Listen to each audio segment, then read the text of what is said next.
This is Jordan Tower with JT News. Make sure you smash that like button, smash that subscribe button, make sure you smash that hype button. Let's get right into the news. All right, so Yella Beezy. It's being reported that songs won't be used, but songs will be used. They've approved 2 songs to be used in the trial, which starts at the end of August. So Keep It in the Streets and a song with Trapboy Freddy and Yella Beezy, On Your Head. Those are going to be used. And this is crazy because, like, just for, let's say, possibly, okay, MO3 pissed off somebody else, and this guy killed him, right, on the highway. We know who killed him. He's locked up, right? But he's trying to implicate Yella Beezy, and and you know what? They might succeed. The police might succeed in this. Yella Beezy might have nothing to do with this, okay? I don't know if I believe that he hired this guy, okay? I think the guy seems a little unstable. Very unstable. That's in jail, right? Desperate to get out. And I think the police wanted to get rid of Yella Beezy and Trapboy Freddy. They've been arresting them for years. They're a nuisance to the community. These guys should have left Dallas, right? Because you guys did so much before that really you should probably just leave. Because at that point, you don't want the police on your back. You know, they're looking for a reason, and they found one now. And now all it takes is for a jury and the judge to believe that, you really wanted to kill this guy. Okay, now this thing got real serious. I mean, Yella Beezy got shot in his car once, remember? And smashed into the side of the highway. A lot of things have happened. MO3's dead. They might be able to paint that he did, he headed everything up, and he could go to jail for the rest of his life. Over what? This is what I don't get, man. I can understand not liking somebody and keeping things on wax and everything, right? And maybe you get into a fist fight, right? Once you start trying to kill the other person, for what? You're going to jail for the rest of your life. Right now, you're fighting for your life, bro. All the money he made in rap is being spent on this, okay? And Trapboy Freddy, he just got married. I don't know what's going on with him in this case because he's like, I think he's the state's witness, but like, I don't know. That part I'm a little confused about. I'm sure more details will come out about that. Rick Ross still, it's almost like Rick Ross is blaming Drake in a way on certain posts he's made. And you know what? It all shows through like hip hop media where they're like, the climate we're in, Rick Ross selling 17,000 is good. But now it's an excuse for there's something going on, like there's too many flops back to back. But yet Drake can still come out and sell over 500,000. Oh, that's Drake though. I mean, if the climate's that bad, what would Drake be doing? Are we usually 1 million? People are lazy about dropping albums now. It's been proven time and time again. If you have a proper rollout and you treat it with respect and you have the right things in place and make more people aware, you will do better numbers. Meek Mill and Ross just 3 years ago put out an album and did 33,000. They had more of a rollout.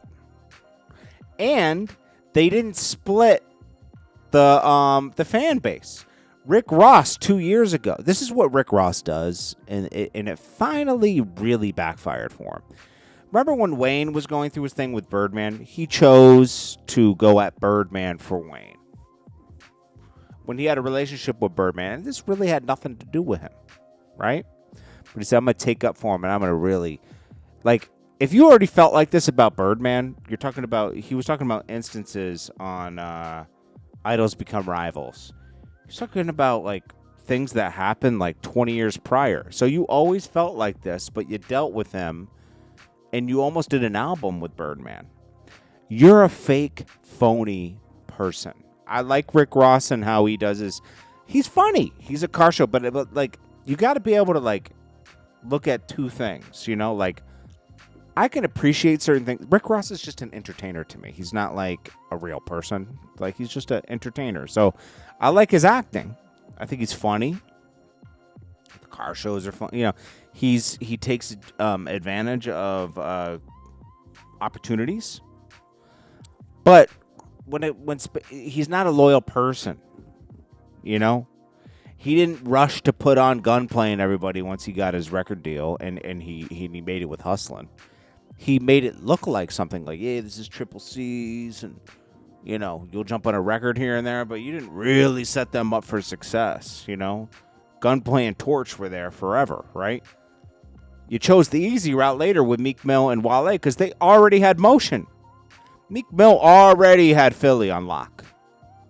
I know that because I dealt with Meek Mill before he signed to Ross. He already had heavy motion in Philly. There's a video I did with him like 6 months before he signed to Ross. It's over a Drake. It's a freestyle. He had the whole city out. He had his city, okay? And I was there to do something else with like Freeway or something. And I called Meek Mill. I met Meek Mill at a video shoot. And I said, yo, why don't we do something? Because I knew he had a lot of motion in his city at that time. Then Ross signed him, and it was easy for him to brand Meek Mill. He was already moving. He already had songs. Same with Wale. He already had songs out. He had already been on tour with, I think, Lady Gaga. You know, like that was easy. All he did was bring them part of Maybach Music Group, and it helped his motion at the time because he had Blowing Money Fast out. But then you go against Birdman. Who else did he go against? He did the whole 50 Cent thing for fun because he needed motion. This is before Blowing Money Fast came out. I actually filmed the first music video of him dissing 50 Cent. And then I said, why is he dissing 50 Cent? So I stopped. You know, I was like, I'm not going to deal with this. You know, I don't want to get... It's stupid, you know? It wasn't Mafia music. There was a video before that. Mafia music he did was Spiff. And that was like the real shot, you know? He took a light shot before he poured out some vitamin water. He wanted to beef with 50 over nothing. So then he beefs with Drake over nothing. There was no reason. Don't believe the French Montana clearance record. That was stupid. Drake told him no at one point. And he said, this is my opportunity to get even with him because he told me no. It's like a high schooler way. Screw all the records. You should look at this. I don't care what position Drake was in when you first started working with him and like he was new. Bro, the Lil Wayne cosign got him on, not you. Okay?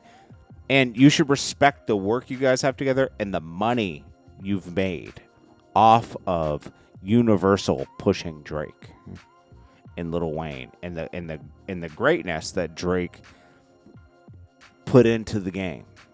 I'm not saying he's the best artist ever, but he makes good music that people want to listen to. So when you went against Drake, yeah, you got your little 10 million views on the song, but the fans forever, you know, and everyone laughed. You were calling him this and that, and everyone was ha ha ha. But I already knew later there's no coming back from this. Once you started calling him a white boy and this, and you wanted to come with the Chevys, you wanted to come see the guys in the hood with the Chevys. Mom let you come out and play. I was like, oh yeah. They're never gonna be cool again. It's over. Rick Ross crossed the line. And then the fans go with it. Because you know what? Eventually they're like, Rick Ross, he's not delivering like he used to. And he's not really that guy anymore. He kind of like, his focus was off rap. Once you start doing so much stuff, Wingstop, this, your focus isn't on music anymore. And if your focus isn't 100% on music, it's not going to be the best. You saw what T.I. did. And T.I. did decent, you know? He stopped what he was doing, and he focused on music, and he dropped an album. And it did okay, and the album's not horrible. Rick Ross's album isn't that bad. It's just all over the place. It has a lot of features. Yeah, the song he has with you could look this up. Ring Around the Rose with, Wife and Lucci, right?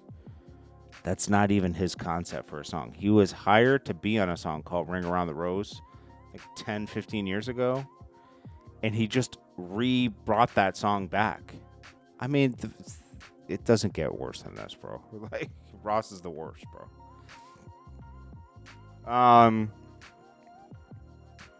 YG has the same issue with, it's not the same Drake issue. I mean, he did go at Drake, but like, your rollouts suck. Like, focus on like really getting placements on streams and coming up with a way to interact with your fans to make it special, you know? Don't just drop the album. The music's not that good. It's not that good. It's good. Cardi B clarifies that when she says, a guy can't trap me, I won't keep him. Somebody believes somebody else wrote that song for her, and she flipped it. Because like a guy would say, a woman can't trap me.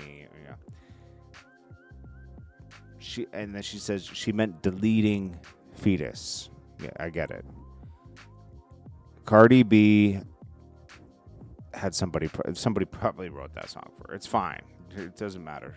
Nobody can deliver it like Cardi B. People write songs for people all the time, you know. But her reacting to it made me feel like, oh, okay, maybe someone did write it. Because like most people, if you wrote the song, it wouldn't bother them if somebody said that. You know, it's like, nah, I wrote it. Like, so, like, look at the credits. 'Cause that's what matters, right? The credits. It doesn't matter if what you think. It matters who gets paid. That would be my response. Who's getting paid for writing it? Me? Oh, okay. That's what matters. Yo, Mellow Rackz is melting, bro. She looks mellow. She's trying to put up a, oh, look, I have NBA YoungBoy on my back.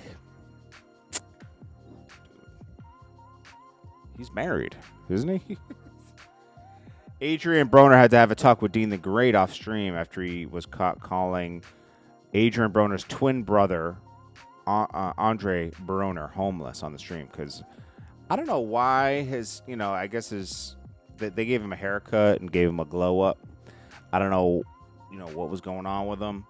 I didn't watch the whole stream, but I did see Adrien Broner take him aside and yell at Dean the Great, like, don't disrespect my brother. Like, come on.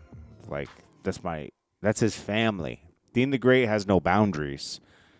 And this is why he used to get punched in the face. I'm going to be honest with you. That's Dr. Umar.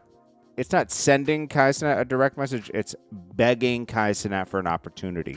He says, you need to have in your university a class where I teach, and you have enough money to pay me, but I would do it for free. No, you want the money, man. Yo, he wants to raise more money. This school better be open this school year. It better be open. It's been being built for 14 years. When is it going to come out, man? This guy, I just don't. The guy's funny and everything, but, to him, I'm the devil, right? So, it's like, I don't know. But he's begging for that opportunity. Him and I'm not even gonna go there, but it's just too much, bro. It's like, bro, give people what they paid for. School. It's honorable to open a school, right? Anyways, this is Jordan Tower with JT News. I'll check you guys in the next one. Smash that like button for me. I love y'all.